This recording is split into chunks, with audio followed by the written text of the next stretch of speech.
Olá, queridos! Hoje nós vamos refletir sobre a oração de Davi pedindo a proteção de Deus. Vamos ver quais lições este cântico inspirado pelo Espírito Santo tem a nos ensinar. O título hebraico deste salmo é Ao Mestre de Canto para Flautas, Salmo de Davi. Isso indica que ele foi dirigido ao mestre do canto, que era o ministro de louvor e também o responsável por guardar os salmos sagrados no tabernáculo e mais tarde no templo, como nós já falamos. O título também nos diz que a música foi escrita especificamente para ser acompanhada de flautas. Mostra Davi vindo ao Senhor logo pela manhã para buscar a força e a alegria que precisaria para enfrentar mais um dia cheio de muitos adversários. Essa atitude de Davi é um maravilhoso exemplo para todos nós. Ele inicia o salmo clamando: "Dá ouvidos, preste atenção, acode ao meu gemido." Davi ansiava por uma audiência com Deus. Isso nos lembra que podemos nos aproximar do trono da graça de Deus com liberdade de expressão, com confiança, pois o Pai conhece o nosso coração e as nossas necessidades e sempre nos recebe de braços abertos. Assim como Jesus, Davi era fiel ao seu compromisso de orar e adorar a Deus todos os dias pela manhã. As primeiras horas da manhã eram as mais importantes do dia para ele. O grande pregador Charles Spurgeon dizia que pela manhã é o momento mais adequado para conectar-se com Deus. 1 hora pela manhã vale por 2 horas pela tarde. Enquanto o orvalho está na grama, dizia ele, deixe a graça cair sobre a alma. No versículo 3 ele diz: "De manhã te apresento a minha oração e fico esperando."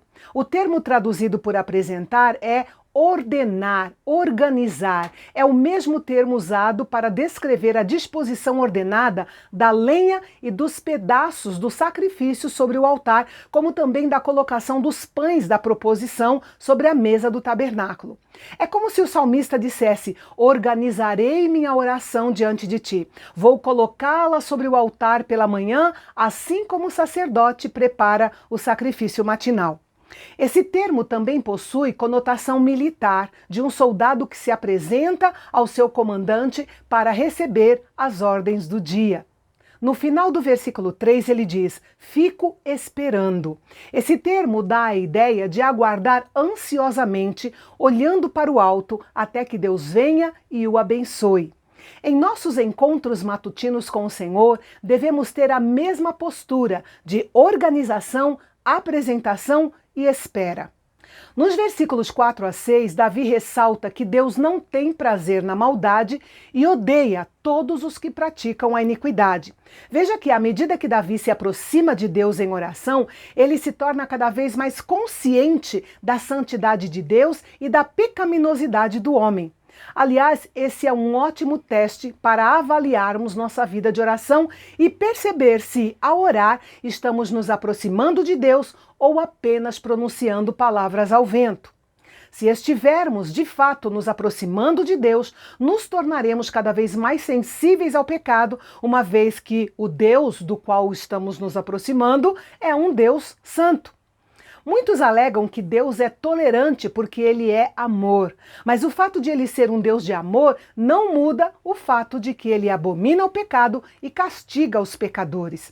Ele não tem prazer algum nessas pessoas e elas não podem habitar com ele nem se colocar diante dele no estado em que se encontram.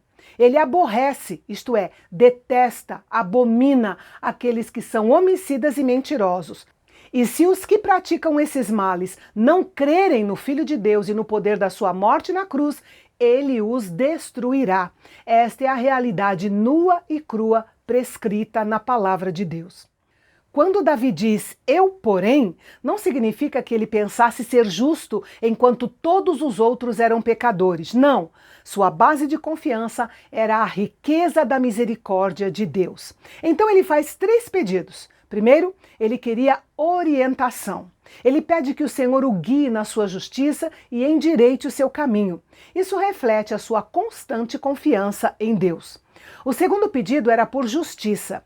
Davi se concentrou nas palavras maldosas e lisonjeiras dos ímpios. Como Jesus disse séculos depois, a boca fala do que está cheio o coração.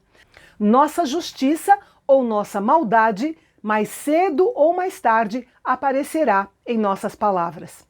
Apesar de sentir a dor das palavras perversas e das mentiras dos seus inimigos contra ele, esta oração de Davi mostra um resultado positivo. Seus inimigos o obrigaram a orar com mais fervor e a vigiar mais de perto a sua conduta.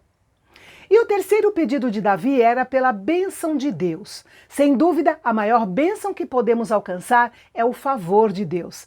Crer nessa verdade faz toda a diferença. É motivo de estarmos alegres na presença de Deus. Portanto, nossa comunhão com Deus deve nos levar a nos alegrar com o seu caráter, suas promessas e suas respostas bondosas às nossas orações. Inclusive, nós deveríamos orar mais por alegria, tanto para nós mesmos quanto para os nossos irmãos de fé. Charles Spurgeon dizia que, se você perder a alegria em sua fé, será um trabalhador pobre. Não poderá prestar um testemunho forte, não poderá suportar as provações mais severas e não poderá levar uma vida poderosa. Na proporção em que você mantiver sua alegria, você será forte no Senhor e para o Senhor. Davi compara a bênção de Deus a um escudo.